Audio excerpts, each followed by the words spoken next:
myself again. But it's the only way you're ever gonna learn. You look back and it's all in the past. I'm dwelling on that thought. Good morning, welcome to NUFC Matters with me, Steve Wraith and Mick Lowe's. How are you, Mick? Very good, Steve, you? Yep, very good, mate. Very good. As always, an hour talking Newcastle United and a chance for people in the chat to ask questions. And let's open it straight up with Jody Tune for Life, who says, "Morning, Steve and Mick. Hope you both well. No negative talk. Let's talk. Let's just talk about Bruno. He is magic. What a player he's going to be with added quality next season. Years since we had a player like this. Yeah, Bruno, we've been speaking for a few weeks now about when's he going to get his chance? When's he going to get his chance? Well, he's had his chance now, and we've had a good look at him. What's your views on Bruno, Mick? Funny enough, my first thought about Bruno was Thursday night at Goodison, because I don't think it was the greatest game in the world. It was stop-start. We had the ridiculous interruption, etc., etc., etc. It was just a strange old game, whatever it was, 14 added-on minutes, etc., etc. But the one thing I really, really enjoyed and I really liked, and I'll be interested to know whether many other people thought of this, but I thought there was a game within a game going on at Goodison Park between two individuals who I just thought it was a really, really intriguing game of football. And it was between a 24-year-old Brazilian by the name of Bruno Guimarães and a 21-year-old Scouser called Anthony Gordon. And the pair of them were at it from 1 minute through to 90 minutes. I mean, Gordon, I think, was substituted towards the end. But I watched the first half, and honestly, I thought Newcastle are fine, absolutely fine. Look, okay, created one or two chances, but the single item of the game in that first 45 was Bruno, because he just looked class. He just looked like he oozed class. And you've got this kid that's 21 years of age who's trying to snipe at him, he's trying to kick him, he's trying to do this. He's doing all the sort of things that players should do. I'm sure Frank Lampard had said to him, look, get about this Brazilian, get about him, try and stop him. He's very good. And Gordon was really doing his utmost, but Bruno just looked fantastic. And yet, a little bit like the game of football as a whole, the first half was all about Everton, and the first half was all about Newcastle and Bruno. The second half suddenly became Gordon's game, and suddenly Bruno disappeared a little bit. So did an awful lot of Newcastle players. And this kid, Gordon, I thought was outstanding. Absolutely. I thought he was Everton's best player. I thought he was driving them on. He was doing the sorts of things that Newcastle weren't doing in the second half. So just to go back to that little microcosm that was Gordon versus Bruno, which I thought was a fantastic battle between two, as I say, one's a Brazilian, one's a Scouser, one's 21, one's 24, one's full international, one's trying to become a full international. They just looked two really good players at it for 90 minutes. And in the end, Everton somehow, probably very fortuitously, managed to win the game. Gordon wins the game, etc., etc. But going back to Bruno, as I say, second half, like an awful lot of black and white stripes, he sort of disappeared. But first half, on the basis of the first half, I just thought, if this is the sort of player we're going to see for the next 5 years, 10 years, hopefully, what a player we've got in store here, because he's just playing the ball. He's holding off players. He was doing all the things from the first to the 45th minute that very few Newcastle players were doing it. Even though we played well first half, we weren't really that great. I thought he looked absolutely fantastic. It's just a shame, a bit like Newcastle, he faded and died in the second half. John Askew says, morning lads, is there a danger that Eddie might be a bit too loyal regarding team selection? For example, Wood and Kraft. I mean, I just thought it was, squad rotation. He had to do it. The games are coming thick and fast, and injuries, illness, suspensions play their part throughout the season. I don't think he's been loyal at all, and I don't think he's got much option up front as regards Wood. 100%, Steve. 100%. That's exactly what it is. You're loyal. You're loyal. You stick to team. They went 9 games unbeaten. You don't start chopping and changing it. You don't think, okay, maybe Emil Kraft could have a bad day, and that's possible. Maybe Chris Wood should score more goals. Yes, he should score more goals. But Emil Kraft and Chris Wood were 2 of 11 players as a team, as a unit, as a squad who were turning it on week in, week out for 9 games. And as a result, we picked up 21 games. We won 6 games. You know, we did things that we weren't even dreaming in 2021. So can you even think about Chris Wood? Can you think about putting a question against Emil Kraft? No, of course you can't. But the other side of the equation is having lost 2 games and we're not scoring goals, and we've only scored 1 centre forward goal in the last 11 games.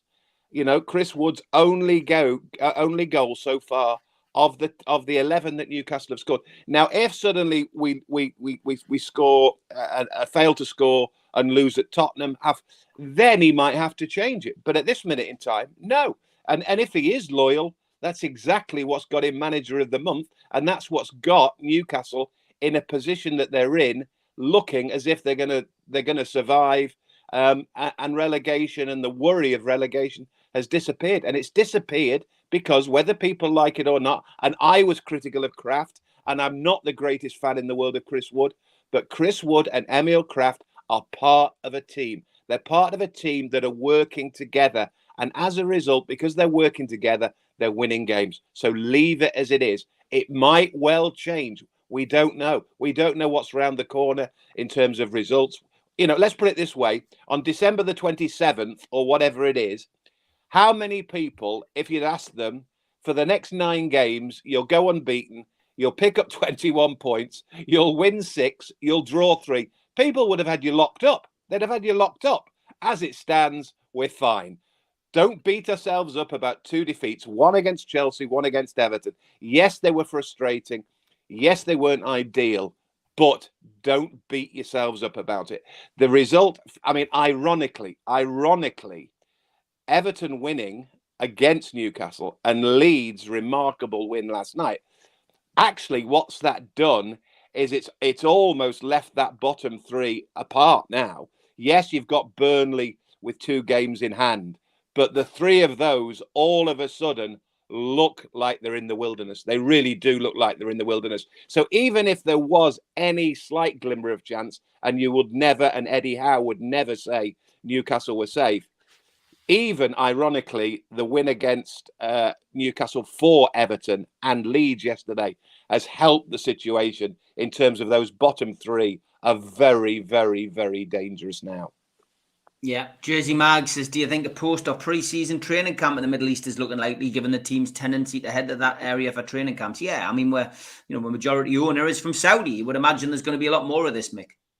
Well, I have to say, the thing I'm a little bit surprised at, without wanting to be too contentious, and I certainly don't want to go into some of the nonsense we've been seen and heard about for the last week or so, but I'm a little bit surprised that rather than being in Dubai at this minute in time, then they're not in Saudi Arabia. I mean, they were in Saudi Arabia a month ago, whenever it was. That they are, that is, whether we like it or not, that's where our owners are from. So I'm a little bit surprised, rather than being in Dubai, we're in Saudi. Maybe politically, maybe they thought that there might have been a little bit too much pressure put on the football club. But no, I mean, do you know what it is? I found a program in the week. This is just a complete aside. I found a program, Arsenal against Everton, 1971, and I'm skimming through it. Things I do. Sad man I am. And there's pictures in this program, first game of the season, 1971, and there's pictures of Arsenal on a pre-season tour of Australia. Arsenal were doing it in Australia in 1971.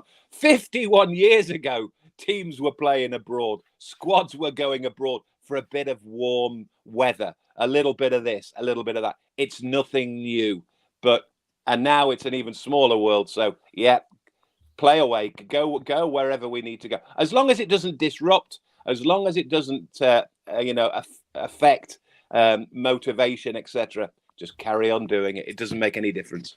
Yeah, 100%. I feared for what Gordon may have delivered, and he did, says Roger Cook. Would you consider him as a signing, Mick? Who was the name?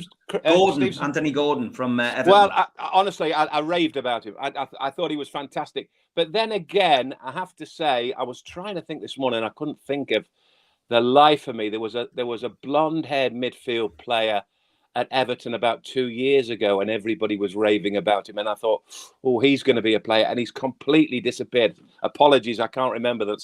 Somebody will come up with him. He used to wear around his socks, blonde-haired, had a couple of outstanding games at midfield for Everton, but has disappeared. But no, I thought Gordon was very good, very, very good. And they're the likes of players. Having said that, what I would say is, I think in terms of the summer, obviously we're going to need to cherry pick a centre forward. I think we should cherry pick a centre back, and there are probably one or two other elements of the game.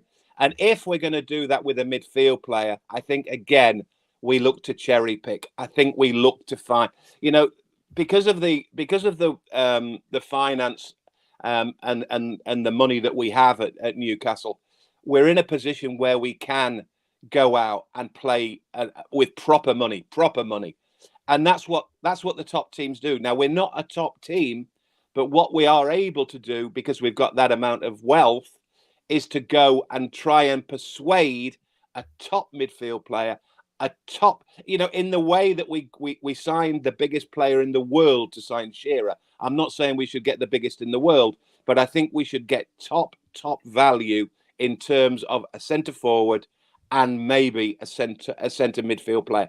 And Anthony Gordon wouldn't fit into that element at this minute in time. Yeah, the Daily Mail is reporting that Neymar could be on his way to Newcastle. It started early. Yeah, exactly. Absolutely. Vince Smith says, I cannot believe the negativity. The lads have given their all in 3 games in short period of time. The lads were drained. We're going to be fine and wholly in love with the tune. Come on. I mean, social media, we talk about it every night on here. We link to it. We see people's comments. It's how you gauge, some public opinion. Not all it has to be said. But been a lot of negativity, Mick. And I just don't go on after a game. It's pointless.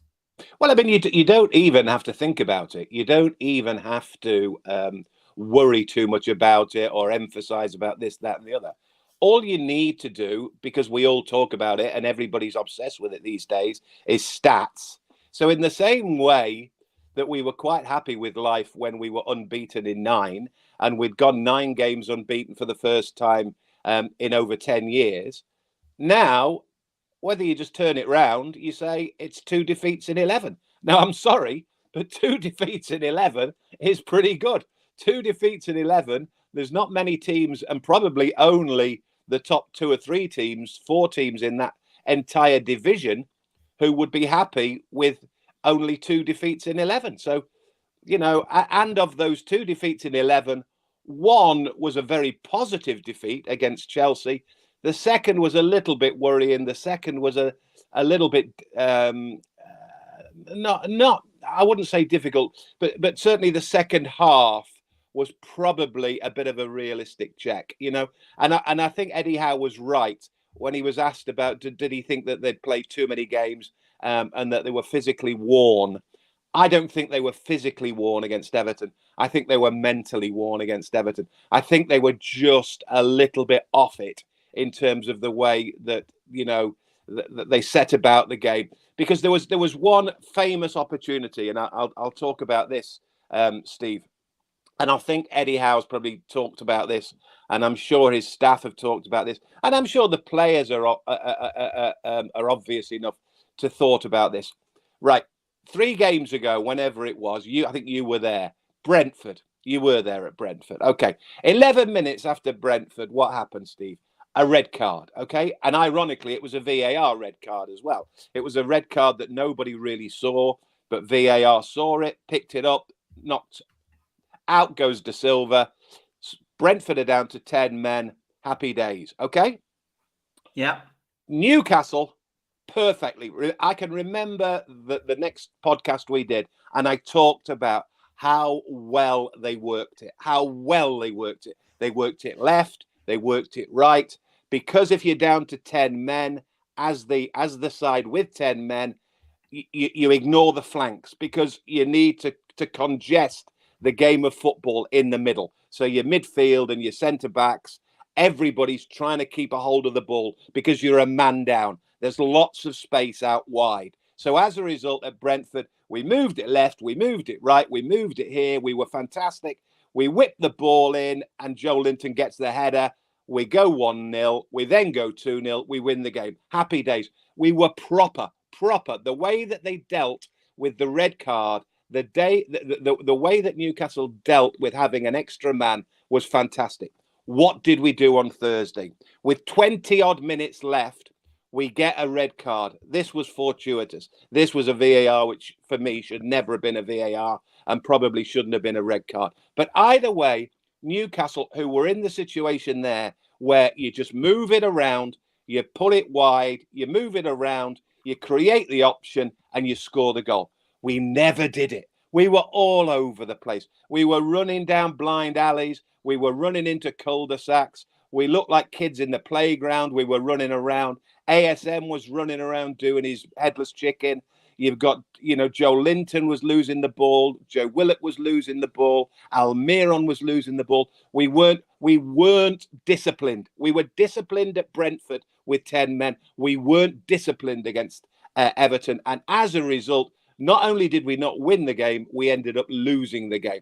And I watched Eddie Howe's language and his body language, and I thought to myself, more than anything, he wasn't annoyed with the fact that necessarily they'd lost the game, the fact that they put a shift in, but they just let their discipline down. They let their ability, they let their confidence down. And there's a measure of what happened against Brentford and what happened against Everton. Yeah, you're right, Mick. You're right. Lots of comments coming in. This is fantastic time to be a mag. There's a stack of fans like me who felt completely disenfranchised under Ashley, who now have hope and some. And Steve Middlemas says, teams now know we're not an easy 3 points. Lampard said we were difficult to play against all game. And that's great. It just shows what Eddie Howe is doing. I thought that was very significant, Steve. I really did. Because sometimes you get opposing managers and opposing opposition just making, they're basically just making twee comments about, oh, well done, unlucky, well done, unlucky. Frank Lampard properly, and if he didn't say it once, he said it twice, and he may have said it 3 times in his post-match television, because he just said, they are a good team. They are a hard team. That was not only a big win for Everton, that was a tough win for Everton. Now, again, going back to the point of December last year, Steve, would we have thought that? Would Everton have thought that? No. And maybe the fact that Everton and Goodison Park was making the noise it was making was not only because they were aware of the fact that they needed to win the game and they're struggling. And if you think about Everton, historically, nobody has kept the top flight of English football longer than Everton Football Club. Forget Man United, forget Arsenal, forget Tottenham, forget Newcastle, forget all the clubs who've played top level football over hundreds and hundreds of years. Everton have done it more. So think about the history they've got. I mean, remember when we talked about it last week, when Newcastle famously almost dropped into the 3rd tier, it was mortifying. And in the end, managed to survive and go on and do better things. But Everton have only ever something like 5 seasons in their entire life being in the second flight of English football. So on Thursday night, that noise wasn't just about that history, wasn't just about Everton trying to prevent something that very, very, very rarely happens. But that noise, in terms of kudos to Newcastle, was about the noise that they were needing to make against a team who were very good, Newcastle. So, there was almost reverse psychology going on there from both Lampard and the Everton fans. They know, as the rest of the country knows, Newcastle are a proper game again. They're a proper team again. What we've got to do is not let Chelsea and Everton follow on with Tottenham, and then those 3 home wins against Wolves, Leicester and Palace. Yeah. Kenny Ransom wants to know what is on your cup, Mick. What's on my cup? Oh, this cup. Yeah. That cup is it's a brewery, funnily enough, in Newark. So they are called it's Blue Monkey Brewery. Anyone wants to do WW? I used to get there quite a lot. It's a pub in Newark called the Organ Grinder. Right. And funnily enough, and I don't get in there very often now, there's a Geordie. The landlord is a Geordie. So if you're ever in the Organ Grinder in Newark, there's a Newcastle fan behind the door, behind the bar as an owner. Okay. Jan says ASM. Yes, he can change a game, and yes, he can dribble, but he's a waste of time in the team as a whole. I hope we sell him in the summer and get a proper winger. Yeah, the ASM debate is really, it's hotting up, isn't it? Yeah, it is. And I think just because maybe predominantly of not so much against Chelsea, but certainly against Everton. But I will absolutely say two things. One, he was not the only one at Everton, and I've already mentioned it about 10 minutes ago. Giving the ball away. We gave the ball away so cheap. We gave the ball away too often. And yes, he came on as a sub ASM, which isn't the easiest thing in the world, especially when it's real blood and thunder stuff at Goodison, because Joe Linton, Joe Willock, Almiron were just as bad. They picked the ball up, they carried it, and then they just left it. They lost. We never got a flow. First half wasn't too bad, but second half we were giving the ball left, right, and centre. The other thing about ASM that I'm not going to sort of apologise for him, but what I would say is, think about these three other players: David Ginola, Hatem Ben Arfa, and Laurent Robert. They are peas from a pod of ASM. They're all French. They're all essentially wingers, but they're all inconsistent, with the exception potentially of Ginola, who was a great player. But don't forget, you talk about John Beresford. You know John Beresford. I know John Beresford. Talk to Bez about Ginola. Never ever saw him. There was no backtracking. There was no working. But that's what you have to do sometimes. You have to allow these mavericks to go on and do the things they do. I remember Hatem Ben Arfa, who again used to drive us mad, didn't he? I remember a first game of the season at Aston Villa. He had an absolute stormer. He was here, there, and everywhere. And I interviewed him afterwards, and I said, Hatem, you've had a whole pre-season. Do you think we're going to see the true Hatem Ben Arfa? He said, I think we will. I know now. I know about the Premier League. I know England. I will get the game. Honestly, next game, awful. Hit and miss, hit and miss, hit and miss. Laurent Robert, exactly the same. So it is that very difficult situation that managers have. Do you try and live with the enigma? Do you live with the maverick? Because he's a talented player. But sometimes you need 11 and you need that player just to do the simple thing. And he needs to do the simple thing more. As it turns out, Joe Linton, Almiron, and Joe Willock weren't particularly simplistic either. But it will be interesting to see whether long-term ASM is still... And you've got to remember as well that there's always that different argument with overseas players, Steve, that they don't hang around too long. That's nothing to do with ASM. That's just football. That's just foreigners generally. They get wanderlust. They want to go to Spain, then they want to go to France, then they want to go to Germany, then they want to go to the Premier League for a bit. It's just the nature of the beast. He's not the only one, and there'll be plenty of others. So let's just watch that space. Yeah, lots of comments coming in. John says, is it one of Eddie's main challenges to incorporate Maxi's style into the team? I guess it is, really. If he's going to be here and here for a while, then you're going to have to get him to play the way you want him to play. Well, I think we made the point last week or the point before, Steve, that what we've got to remember is that for the first half of the season up until December, there was almost ASM and only ASM. He was just about the only option we had to try and win a game, or to try and provide the options, or to try and provide the ammunition for somebody else to score. So he really was almost single-handedly the number one option that we have to try and win games of football. And we weren't winning them, and we weren't winning any of them, and we weren't winning them very well. What Eddie Howe has done collectively since December is to gear it up and sort it out as an 11, as a squad, as a team. And all of a sudden, you don't need the single-handed maverick, left-sided, right-sided, through the middle, wherever you want to call him. So, you know, it has changed. The nature of Newcastle United Football Club has changed in the way that Eddie Howe has changed it. So ASM might think that he's going to be the life and soul of the party. He's not the life and soul of the party anymore. And all of a sudden, he needs to be disciplined. I'll use that word there again. Disciplined. He needs to be disciplined. He needs to keep a hold of the ball. He needs to just get rid of the ball. He just keeps running down these wide players, keeps running up cul-de-sacs, keeps running up blind alleys, keeps throwing it away, giving it away. He's got to change it. And I think I said 3 weeks ago, he needs a kick up the backside. And if he wants to be a proper player, and if he wants to be a squad player, and if he wants to be a team player, then yes, there's an opportunity there from Newcastle.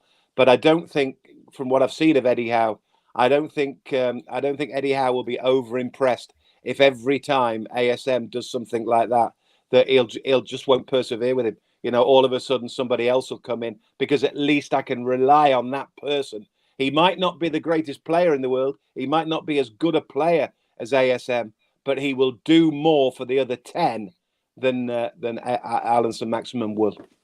Yeah, ASM not fit to lace Ginola and Robert's boots, says Andrew. Totally agree. Mick, says Alan. If we'd scored first, we would have won comfortably. No good blame on ASM. He wasn't on the pitch for the first 70 minutes, for God's sake.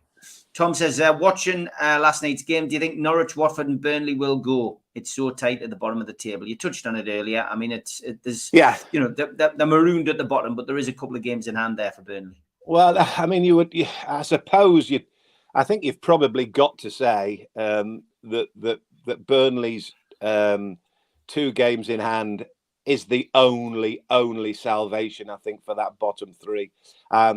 Because obviously, if Burnley pick up an extra 6 points, I think if memory serves me, I think that pulls them to within about 3 of Newcastle, and obviously other teams in and around Newcastle, the likes of Everton and Leeds United. But it's that old adage, Steve. You know, you'd rather have the points in the bag than the games ready to play. I don't know who Burnley's games in hand are, but you know they're going to have to win 2 out of 2, and that's almost impossible at that end of that end of a season.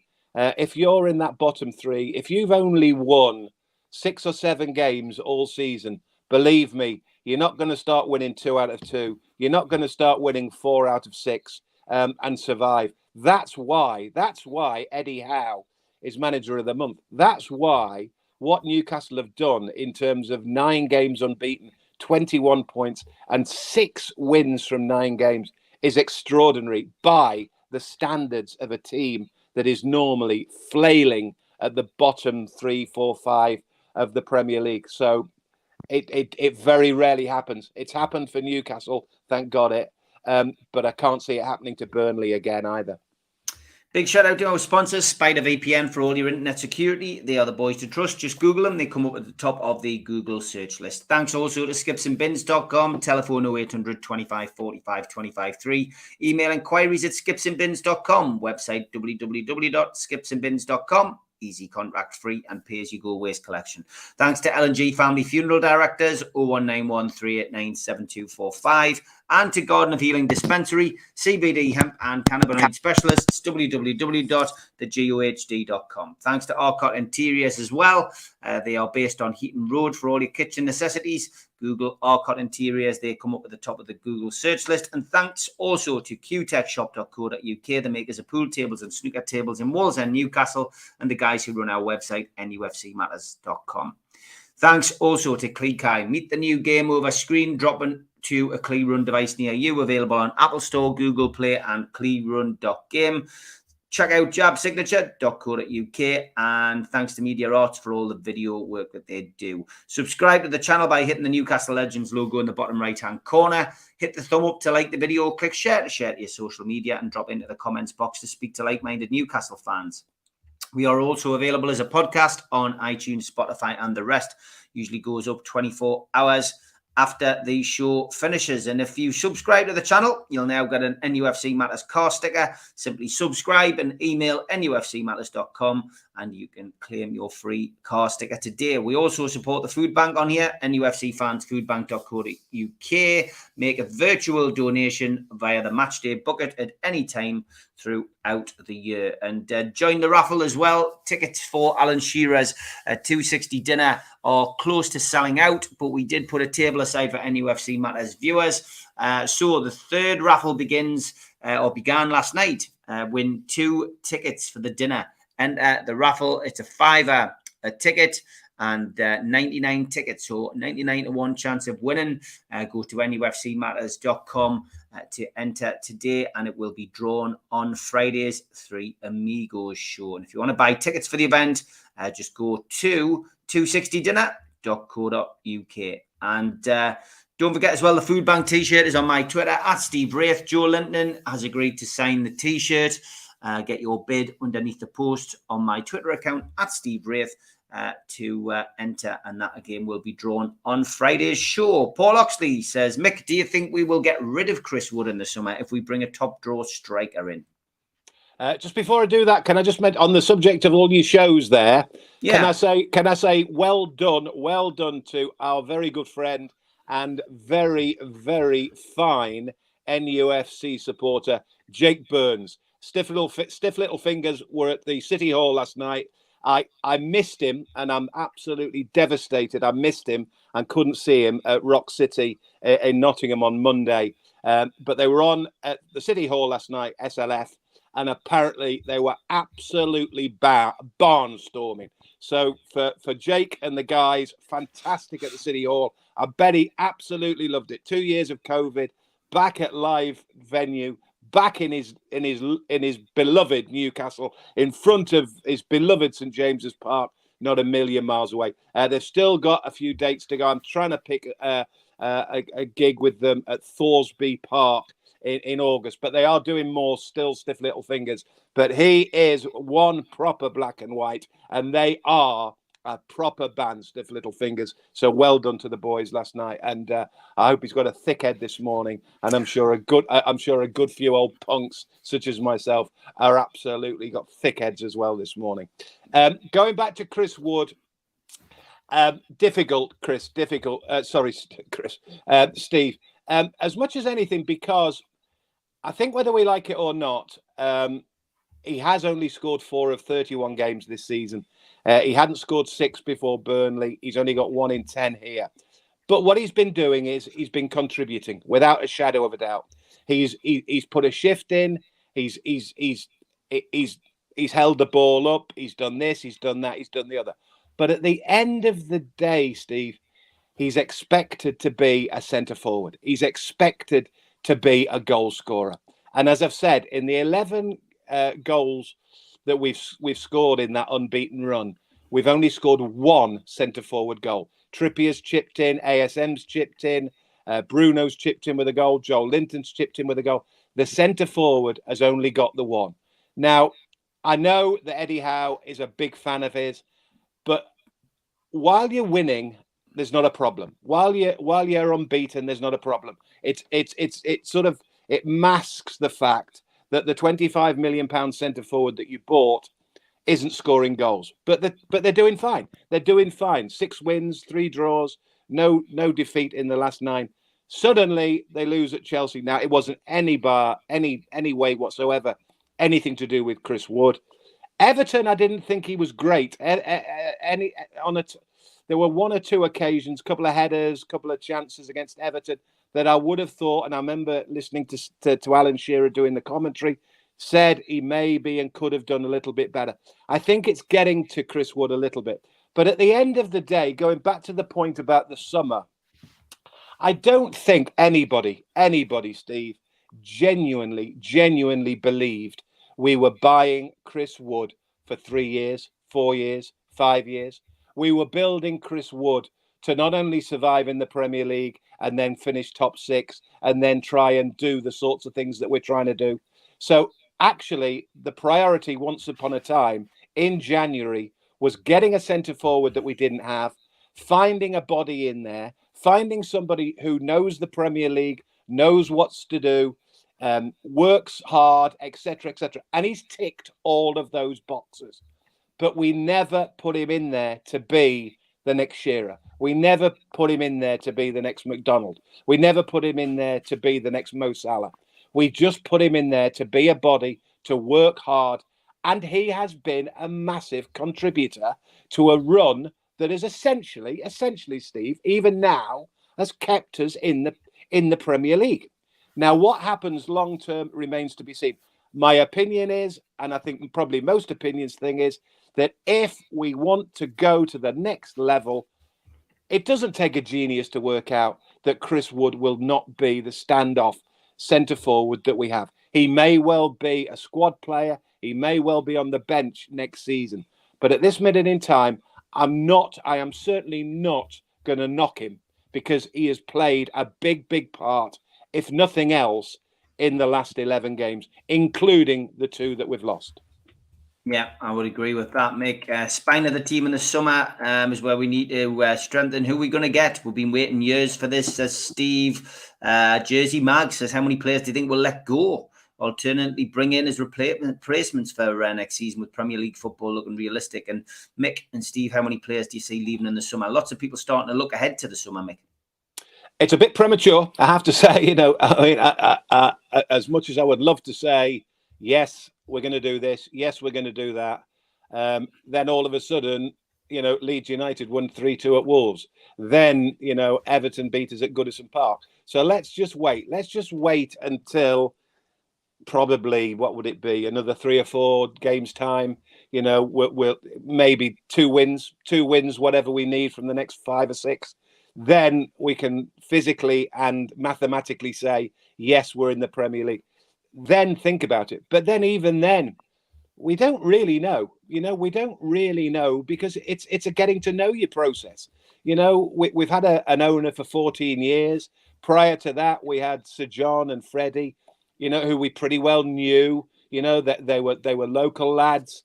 So again, we know we've got ownership who are finding their way in the game. So let's not be hullabaloo. Let's not just jump at it and say, right, we're going to do this, we're going to do Neymar, we're going to get a centre forward.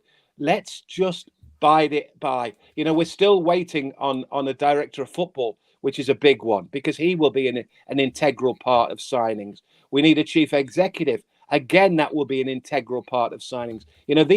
These are moves that we can't even make, or decisions that we can't make, until we've got the people to do it. So there's no point even thinking about anything until the likes of Dan Ashworth, until the likes of a chief executive are at the football club. But that's fine, Steve. That's fine.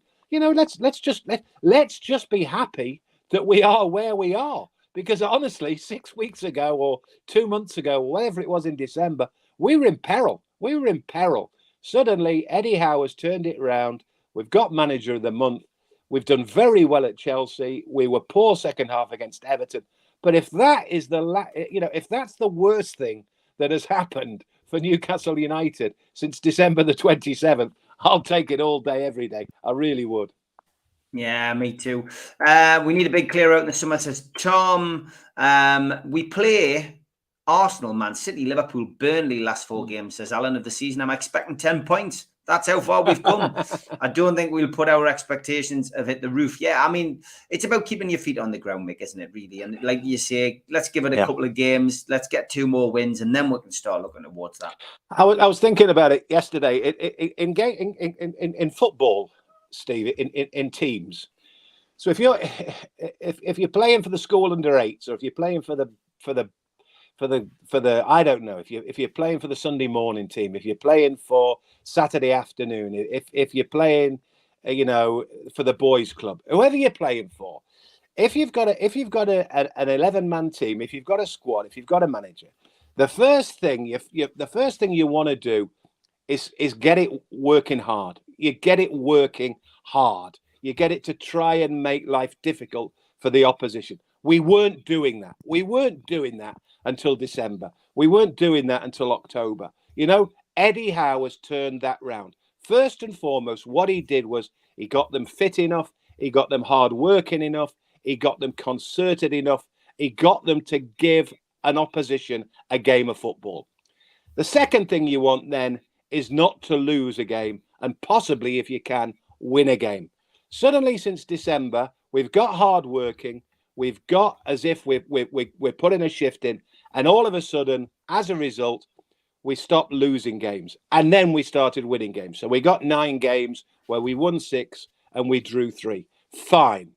The next thing you want, if you've got to that stage with your game of football, you want to be consistent. You want to be consistent. You want game in, game out to do the same, if it's possible. If it's possible. Now, for 9 games, we were pretty consistent. We were pretty consistent against Chelsea. We were inconsistent against Everton. Second half, we dropped off. We dropped off completely. We let our standards down. We let ourselves slip. We gave the ball away. We didn't punish Everton on a 10-man on a red card that really shouldn't have been one. And we should have done what we did against Brentford. We should have turned the screw on Everton in the way that we did against Brentford, but we didn't, and we weren't consistent. So we still have inconsistency. And then the level above that, if you're a football team, is the quality, the real quality. Now, we're not at that level at all yet. And that's why we're talking about who we want to sign, what we want to do. The quality side of the situation will be for times to come. It will be for money to be spent. It'll be for deals to be done in the summer. But the consistency in the meantime, we can still do, because we've cracked the hard working. We've cracked the ability to win a game of football and not lose a game of football. We just need to stay consistent. And that's what Eddie Howe has taken them to Dubai to work on them again. So when we come back against Tottenham, Palace, Wolves, we start going again. We start being consistent again. And it's a process that goes on and on and on. And the Liverpools and the Guardiolas of Manchester City, they do it. Manchester United did it for 15 years. Consistency, game after game after game. It's almost repetitive. It's almost boring that you just keep doing it. Newcastle need to keep doing that. They need to keep their standards. They need to keep themselves making life difficult for the likes of Everton. They made life too easy for Everton on Thursday night. Yeah, Jody Toonvalley says when we play Liverpool, it's right in the middle of their Champions League games. We'll shock Liverpool amongst other teams who actually look a bloody good side. Now, Gary says, do you still keep in touch with Ando? Do you miss chewing the fat and Shearer's bar with him? So you still keep in touch with Ando, but yeah, how big a thing is that really, Mick, that we've now got Shearer's bar back? If I had 30 seconds, I could go and get it, and I nearly brought it this morning. In the end, I thought no, but I have a bottle of brown with Shearer's bar, the official brown bottle. I've still got that. And I've also got the card for the gala opening of Shearer's bar. I've still got them. I still kept them.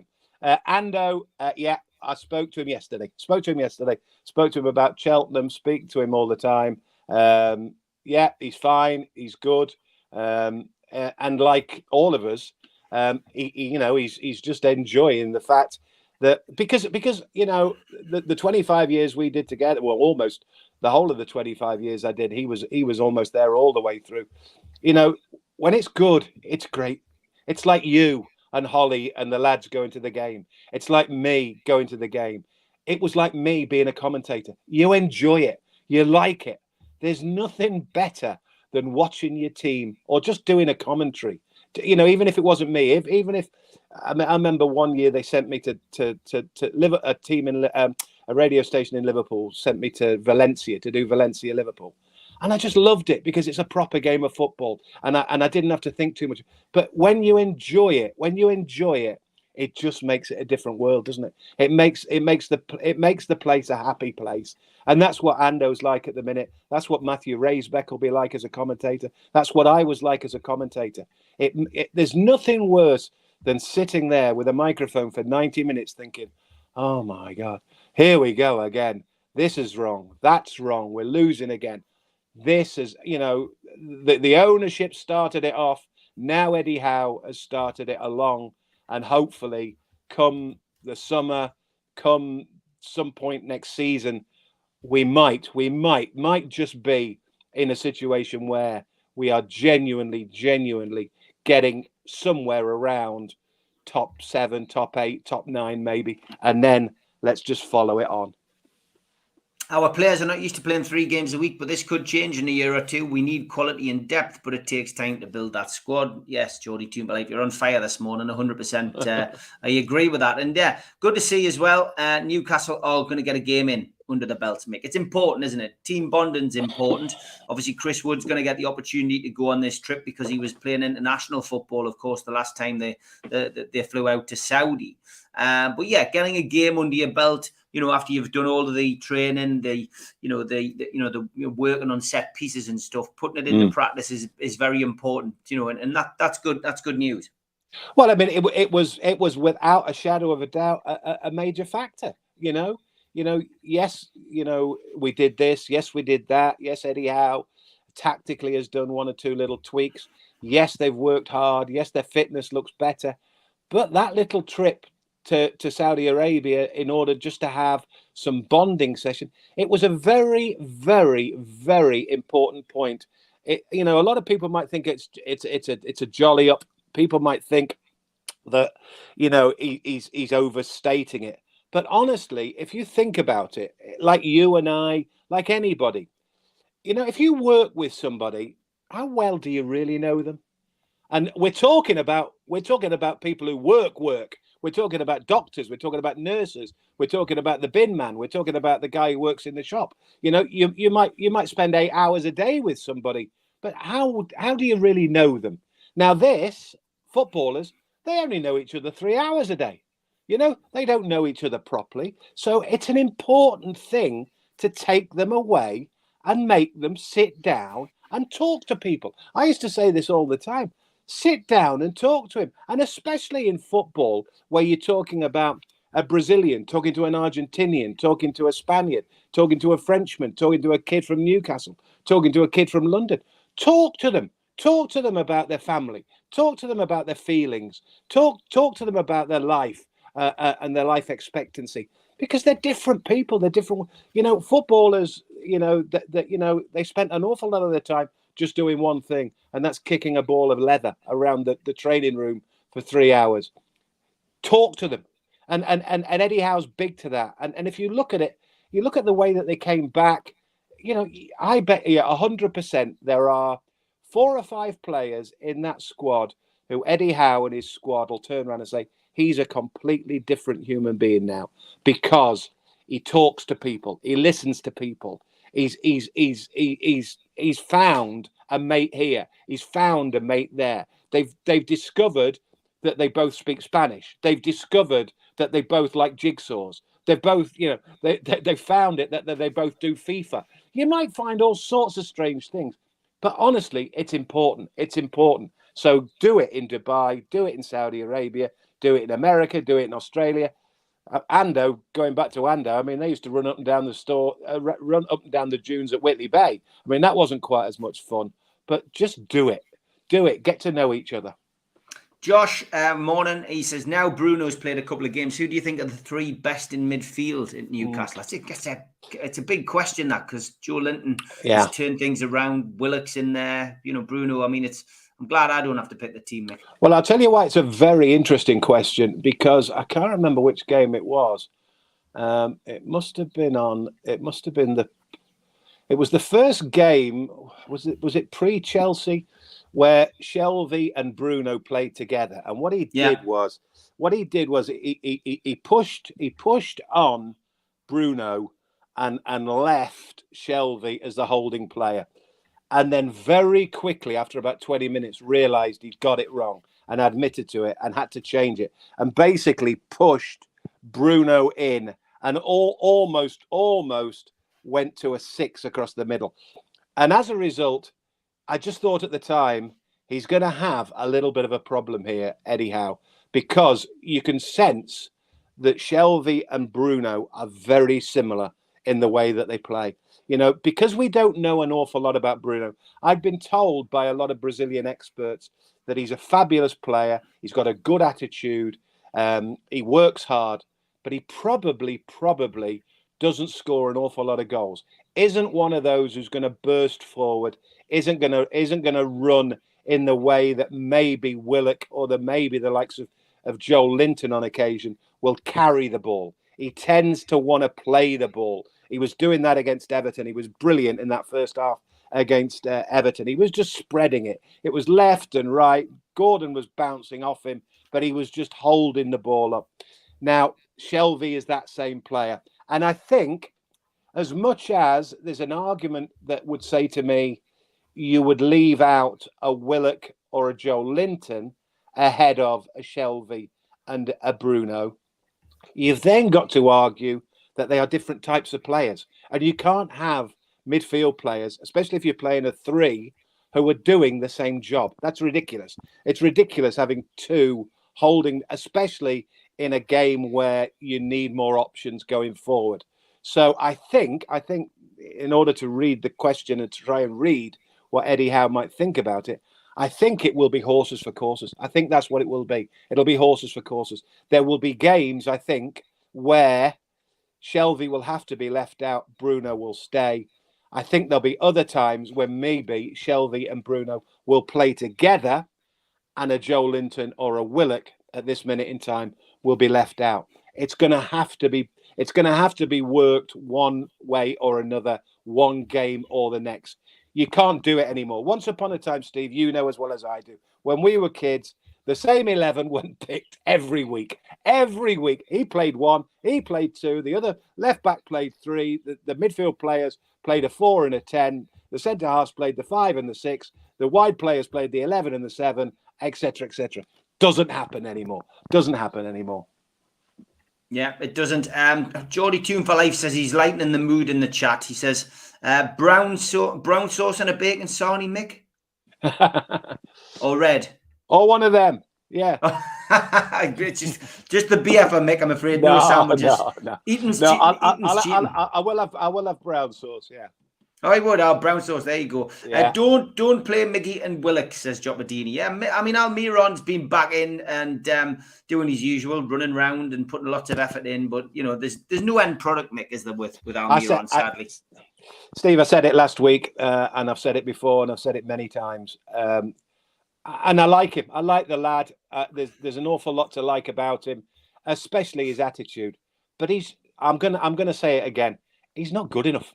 He's not good enough. I've said before, he was he was playing football at the MLS. Now, I'm not going to say for a world that there are no players whatsoever who are good enough, regular MLS players who are good enough to play top level Premier League. I'm not saying there's none, but there aren't many. If you were a top player, you wouldn't have been at the MLS in the first place. So to sign him, and to buy him, yes, it was an option. Yes, you'd probably taken a chance on him, but he just isn't good enough. He isn't good enough. He's quite quick, but he's frail as well. I mean, he never went down. He went down again against Everton, and he's not strong enough on occasions for Premier League football. But he's on top of that, regardless of his strength, regardless of this, that, and the other. And yes, the bonus is he works hard. Talent. He's just not talent. I mean, he had one great run at the byline, pulled the ball back at the byline. But other than that, I'd be absolutely staggered. I'll be staggered, Steve, if he is still at this football club next season. The blonde lad Mick couldn't think of, was it Tom Davies, he said? Correct. Tom Davies. I remember, 2 or 3 games he was being talked about as an England manager. A talk about an England player. I remember a couple of match of the day nights when you raved about him. And like I said, he was old. He was old school because he used to wear his his socks down. And he was very, very talented. But he seems to have disappeared. So I'm hoping that Anthony Gordon, who I was really, really impressed with, will carry on the way that he's playing, because he's played at England level, Gordon, all the way through most of the kids. He's an under 23 player. Let's just see. But that's not our problem, unless we bought him, of course. But I don't think that'll happen either. Kenny says Almiron was all we could get at the time with the owner. We had very little money. Very possibly, Steve. Absolutely. I agree with that. I nearly said that when I made the point there. There was a time when we were scrimping and saving to try and get anybody we could do. Now we're going back to that argument about hard work, then winning, then consistency, then the quality. That's what we're expecting from the summer onwards. We're looking to make this squad greater quality, and not just quality in terms of, because somebody touched upon it just now. It's not just about quality in terms of you buy a Van Nistelrooy, you buy a top player, you buy a Van Dijk at centre back. We're not just talking about that. We're talking about buying enough quality players so that all of a sudden your bench has got quality too. That's what it's all about. We don't have enough on the bench now.